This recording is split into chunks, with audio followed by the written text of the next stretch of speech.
Tingnan natin ha. Play. Dan Fernandez, VP Sara. So, noong una, pumunta ako doon, sinabi ko sa kanila na ang ginagawa ninyo ay fault finding. Naghahanap kayo ng mali kasi wala kayong makita. Naghahanap kayo ng mali para makapaggawa kayo ng impeachment. Yun ang ginagawa nila kahapon. Yung mga representatives ni Office of the Vice President, ini-invite nila, pinapupunta nila doon as resource person o witness.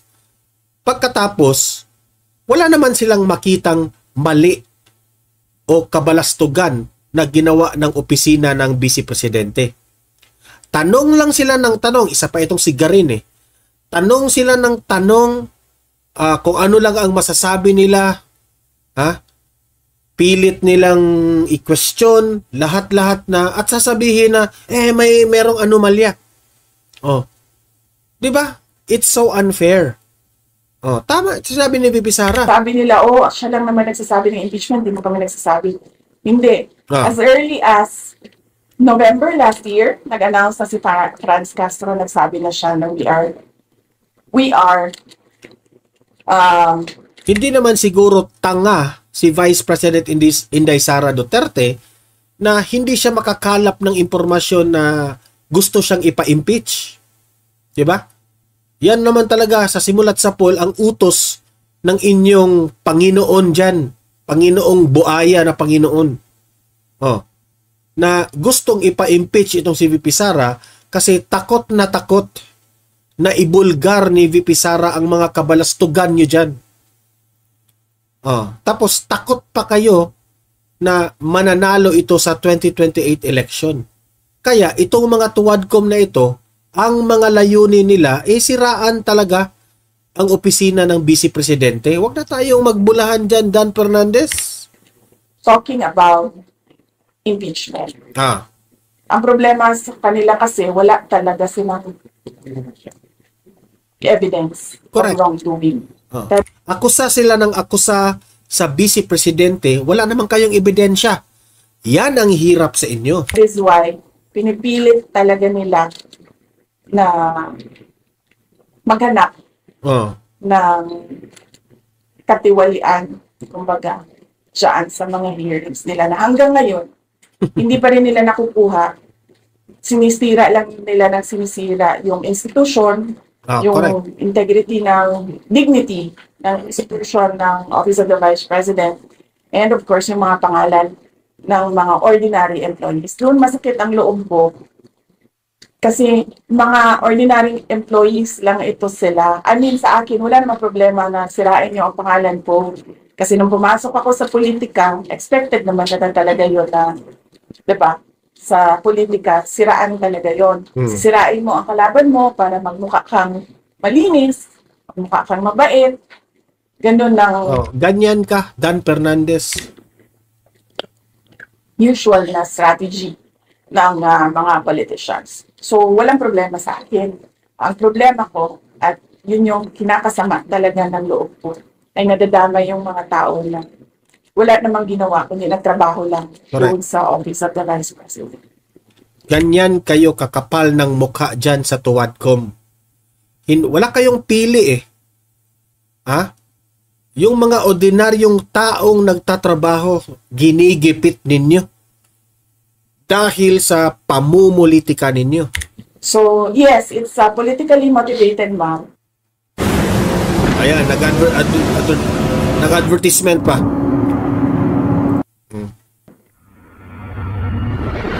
Ano na yan basang-basa na yung ganyang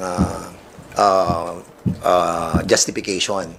And ako naniniwala ako that we are living in this world na talagang merong politika ang lahat ng bagay.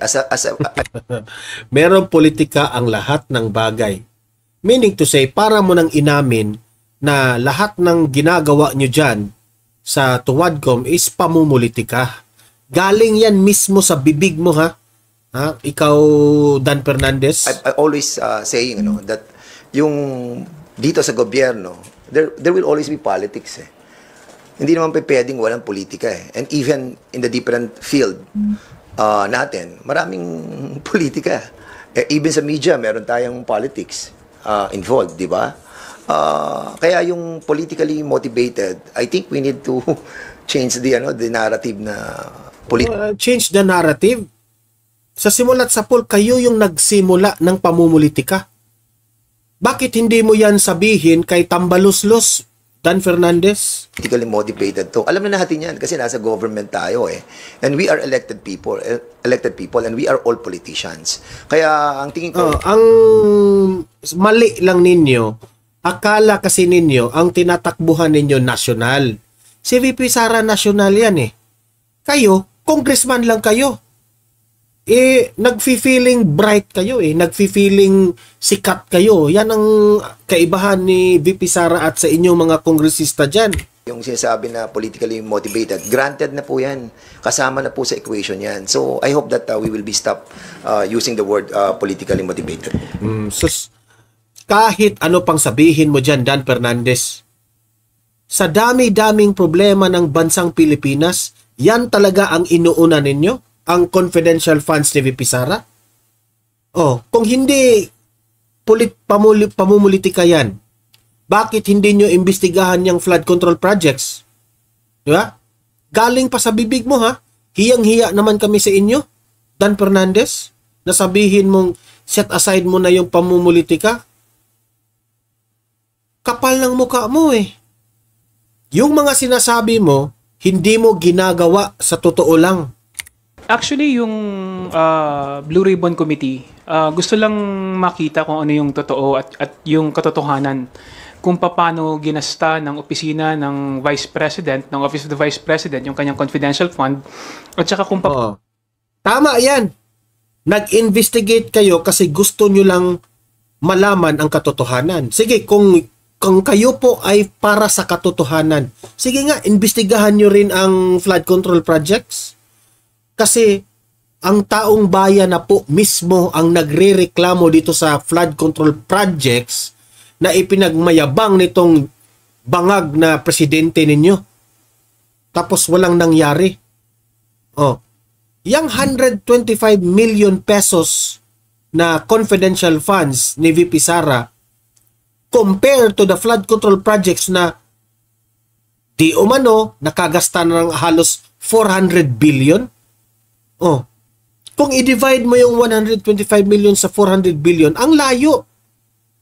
So kung sino yung mas malala ng problema sa Pilipinas, yun ang unahin ninyo. Ang hirap sa inyo, pinipili nyo lang kung ano yung imbestigahan nyo. Kasi kalaban ng amo ninyong buhaya, so ini-investigate ninyo. Yan ang hirap sa inyo.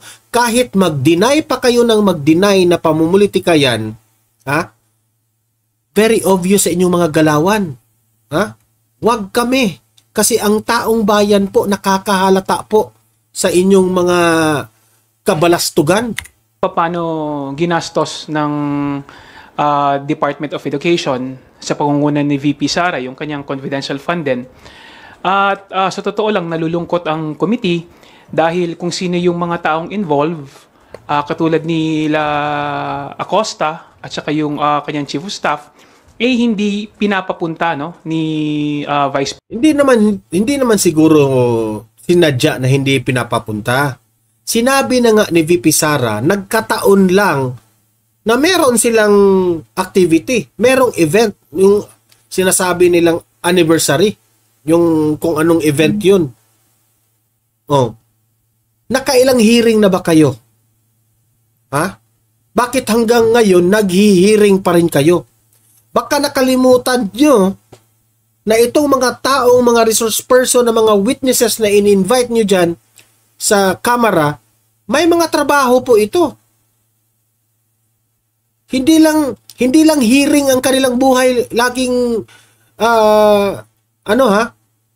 nag-iikot ang kanilang buhay, meron itong mga trabaho sa Office of the Vice President. Kung lagi silang magpunta dyan sa hearing ninyo, anong trabahong magawa nila? Binabayaran ito, pinasweldohan ito ng taong bayan, tapos hearing lang tayo ng hearing dyan.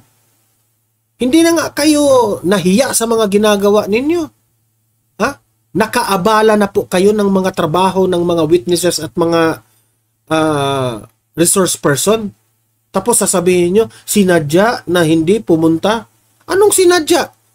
Nakailang hearing na kayo. Di ba? Sabog nga pala yung idea nyo dyan. President Sara, dahil sila naman talaga yung may responsibility regarding dun sa confidential fund dahil siya yung disbursing officer. At sana wag niya nang pagtakpan kasi nga tama naman si Chairman Joel. Yan ang hirap sa inyo. Kaagad kayong nagkonklusyon na pinagtakpan ni VP Sara. Utak talangka pala kayo eh. Ha? Bakit pagtatakpan niya ni VP Sara? Bakit niya pagtatakpan yan? May trabaho yung mga tao. Ang hirap sa inyo, nag-i-investigate kayo, dapat pumagitna lang kayo. Ngayon nag-aakusa na kayo na pinagtatakpan. Ano ang pruweba nyo? Ano ang ebidensya nyo? Ha? Well, na parang nagkakaroon ng cover-up. Kung sino yung mga taong wala namang kinalaman, yun yung pinapapunta nila. Samantalang yung mga taong may responsibility regarding dun sa kung paano ginastos yung pera ng ating pamahalaan. Kasi, sa totoo lang, ay, ano bang nangyari dito? Wait muna. Anong nangyari dito? Ayan. Oh, play. Kasi ang nangyari, akala nyo lang hindi pinapapunta. Considering na ang pinapupunta doon sa Kongreso, sa plenary, ito yung mga hindi po busy. Ito on analysis ko lang ito pinapupunta nila yung hindi busy. Yung mga ini-invite ninyong gustong papuntahin dyan, syempre, mga malalaki ang kanilang tungkulin dyan sa Office of the Vice President. Meaning to say, marami po silang trabaho, busy po ito. Kung lagi pong nakatutok sila sa hearing nyo dyan, walang trabahong magawa. Kung walang trabahong magawa, considering na itong Office of the Vice President, ito yung pinakaunang nagre-responde sa mga problema ng nasalanta ng bagyo. Marami pa silang ginagawa, sir. Useless lang kung pupunta sila dyan sa hearing na yan na sinisiraan ninyo. Walang trabahong magawa sila. Mas uunahin nila ang pagsiservisyo sa taong bayan kesa magharap dyan sa inyong useless na hearing na yan. Yun yung hindi niya pinapapunta. Plus yung sinasabi niya na hindi daw totoo yung mga resibo na ipinapakita, na ipinakita sa committee, galing mismo sa galing mismo sa commission. Obvious naman gawa-gawa kayo ng ebidensya. Patunayan nyo. Audit yun. Commission on Audit yung nagbigay sa committee, kaya hindi po pwedeng sabihin ni VP Sara na peke yon. Katulad ni katulad ni Mary Grace Piatos, sila ang naglagay ng pangalan doon. Alam naman natin na hindi totoo yon. Gawa-gawa na lamang nila yon. So kailangan harapin nila yung responsibilidad sa kung ano yung ginawa nila at kung paano nila umiyak kayo dyan. Ito lang gagawin nyo. Gawa pa kayo ng mga ebidensya. Sige, gumawa pa kayo ng ebidensya. Kasi, yung script ninyo, hindi na po kami naniniwala dyan. Paano nila niliquidate, yung paggamit ng kanilang confidential fund? Siguro, hindi nila akalain na scrutinize masyado yung kanilang pag-liquidate, kaya ganun na lang yung ginawa nila. Tandaan natin, pera yan ng gobyerno, pera yan ng mamamayan, kailangan merong transparency. At gagamitin mo pa yung pera na ng mamamayan, pera na ng gobyerno, wag niyong gamitin yung tao, sir. Nakikilabutan ako, gagamitin nyo pa kaming taong bayan para dyan, para sa kabalastugan nyo? Para akusahan nyo ang aming Vice Presidente? Ha? Huwag nyo gamitin ang taong bayan. Wala kang karapatan. Patunayan nyo sa sarili nyo yan. Huwag nyo gamitin kami. Ha? Patunayan nyo na meron kayong ebidensya. Kung sa tingin ninyo, yung ebidensya yan ay totoo na yan, kasuhan nyo si VP Sara doon sa korte. Hindi yung puro dakdak at daldal sa kamera. Kailangan may accountability. And VP Sara should be accountable kung ano yung ginawa nila sa Office of the Vice President patungkol sa confidential fund at saka bilang Secretary ng Department of Education sa confidential fund ng DepEd. Let me respawn in Rome, please. Yes. Advertisement. To add lang po siguro, no, on the first part of the question, yung politically motivated, I think our colleagues mentioned it already pretty well. Kung maalala po natin, we've already wanted to discuss yung CIF funds nung sa... Obvious naman politically motivated. Bakit kayo nagpapanik? Bakit kayo nagpapamedya kaagad? Ha? Kasi binatikos na kayo ng taong bayan. Budget appropriation hearings pa lang. At that time, sinabi na po nila, politically motivated, not the right venue. Ngayon na merong committee with the proper jurisdiction, sasabihin na politically motivated na naman, baka not the proper... Totoo naman Muna tayong magbulahan, sus, ang corny nyo. Politically motivated. Obvious naman na politically motivated Isa pa itong bagito na ito. Venue, hindi raw in aid of legislation. So when would be the right time ito yung mga tao na disente, pero sus, grabe pala kayong artistahin talaga kayo sa totoo lang. About the misuse of confidential intelligence funds. I don't think it would be fair to demean the committee by saying na politically motivated po ito. It takes away the truth of the matter na ang hinahanap po natin ay transparency and accountability. Yes. Now with that said po, na on the second question, wala pong wrongdoing yung OVP. Evidence would suggest otherwise. I think this is not to prejudge the case, but kaya nga mag-produce kayo ng ebidensya. Kung meron kayong ebidensya, ipresenta nyo dyan sa korte. Hindi yan ang tamang padadaluhin nyo yung mga tauhan ni VP Sara dyan sa plenary na yan. Kung pa sa inyo, i-stop nyo yung hearing nyo dyan kasi nagsayang lang po kayo ng pera ng taong bayan. despite the Vice President refusing to take her oath, despite the refusal to appear on behalf of some OVP officials, despite the refusal... Alam niyo, nakakasawa na talaga. Ako, sa totoo lang, nagsasawa na akong ibalita ito kasi paulit-ulit na lang. Sila rin, hindi rin sila titigil hanggat hindi ma-impeach sa VP Sara. Ay, nako. To cooperate, lumalabas at lumalabas pa rin po yung katotohanan. Through documentary evidence. Lumabas at lumabas pa rin ang katotohanan na meron kayong script. Yan po ang pagkakaalam ng taong bayan at yan po ang pinapaniwalaan namin. And through testimony. Wala kayong magawa dyan. It's our own opinion. Nakita po natin, parang to the extent of the compartmentalization. Ma'am Lynn Helen, thank you po sa 10 Hong Kong dollars. Thank you, Ma'am Lynn Helen. Yung ating moderator, ha. Mamaya, moderators, mamaya na ako mag shout out sa inyo, ha. Kasi, ito, importante itong, At we are also, tinitrim down natin yung time. Okay? Tinitrim down natin yung time para mas marami pa tayong ma-explain patungkol dito. Ng utilization ng CIF. Nakita po natin the way that the office has operated. And to say that there's no wrongdoing, I'm not sure. I could be mistaken. But in the history of our republic, I don't think the COA has ever flagged yet a national agency for misuse of confidence. Ang COA po, sasabihin ng COA na walang mali sa ginawa ng Office of the Vice President because ang COA, pangaralan kita bagito kasi ang COA po, nagfa-follow lang sila ng rules and guidelines, nagfa-follow lang sila sa batas natin. So basing sa batas natin, wala pong nilabag ang Office of the Vice President.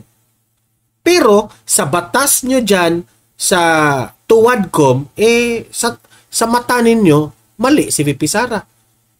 Nagmamagaling kayo Bakit? Kayo ba ang COA? Mas magaling pa kayo sa COA? Kongresista lang kayo. Hindi naman kayo mga abogado. Diba? Mga abogago siguro. and intelligence funds, this would be the first time. The mere fact na may red flag, yun po yung naging cause ng committee hearing na to. So it begs the question, yung nakikita natin ngayon sa mga witnesses, sa resource persons, sa documentary evidence, is there a modus operandi being conducted within the office? Yun po yung gusto namin malaman at parang yun po yung nakikita natin. And we still hope we extend that invitation. Sana po mag-attend yung mga invited resource persons at mag-cooperate for the sake na po na maging transparent na po sila. Yun lang po. Ako naman, susugan ko lang yung sinabi ni Kong Rog, no, na ang mandato ho ng committee ito ay i-determine Gumawa ng batas. Yun ang mandato ninyo, barbers. Hindi yung manira kayo ng opisina. yung accountability ng public officers. In fact, it is very clear in the rules, no, na kung merong malfeasance, misfeasance, and non-feasance committed by any public official, then it is the mandate and it is the duty of this committee to initiate investigation. Now, we're not saying Investigate. Pagkatapos ng investigate, gumawa kayo ng batas. Diba? Hindi naman kayo korte. Kaya nga, nayayabangan yung taong bayan sa inyo. Kasi feeling korte kayo feeling abogado kayo saying guilty ang mga taong naimbestigahan dito. Kaya nga, kailangan makita kung ano ba yung mga dokumento that will paano? Ang hirap sa inyo, sinabihan kayo ng katotohanan, ayaw niyong maniniwala. Look at what Dan Fernandez did sa former driver, bodyguard ni former President Duterte. Sinabihan siya ng istorya, ganitong ganyan, ayaw niyang maniwala. Kasi sa tingin niya, nagsisinungaling yung driver bodyguard. Di ba? Even if hindi kayo ang korte, the fact na kayo po ang binibidyohan ng media at pinakikinggan ng media, may iba sa ating mga manunood sa taong bayan na malilin lang. Si BP Sara, ano pala, may ginagawang kabalastugan dahil itong mga kongresista na ito, nagsisinungaling raw, bla bla bla bla bla bla. Di ba? Malaking factor pa rin yan. Pamumulitika pa rin yan. Kasi pinaghahandaan nyo ang 2025 at 2028 election. As much as how can you give damage sa imahe ng Pangulong Vice President VP Sara, gawin nyo ang lahat. Diba? Barbers? Huwag na tayong magpa-corny-corny pa prove otherwise, no, that there was no malfeasance, misfeasance, or non-feasance. But kung hindi ho natin matutumbok, no, yung usapin tungkol dyan sa mga na-commit na mga yan, then it will leave a big question mark on the minds and on the thoughts of our Filipino people. Kaya nga kailangan... Ang Filipino people po, hindi po naniniwala sa inyo. Majority of the Filipino people alam na tinatrabaho si VP Sara. Whether you like it or not, opinion yan ng taong bayan, barbers. Trabaho po ninyo, ang mandato ninyo, gumawa kayo ng batas. Kung ayaw nyo sa confidential funds na yan, kung sa tingin nyo mali ang paggasta, mali po ang panahon, mali lahat, gumawa kayo ng batas na ipagbabawal na yung confidential funds na ibigay sa iba or kung ano bang gusto nyong gawin na rules and regulations dyan patungkol sa confidential funds. Ganon lang kasimple. Bakit kailangan pa kayong mag-contempt ng mga tauhan, mag-contempt pa kayo ng mga witnesses? Gumawa kayo ng batas. Kung totoo kayong may malasakit sa taong bayan, gumawa kaagad kayo ng batas. Imagine how many months na ngayon, hindi pa kayo nakapagbigay ng maraming batas dahil nakatutok kayo sa paninira ni VP Sara. Di ba? Nakatutok kayo dyan sa paninira. Kaya yung batas na dapat gumawa na kayo, ang bagal-bagal. Sana matapos natin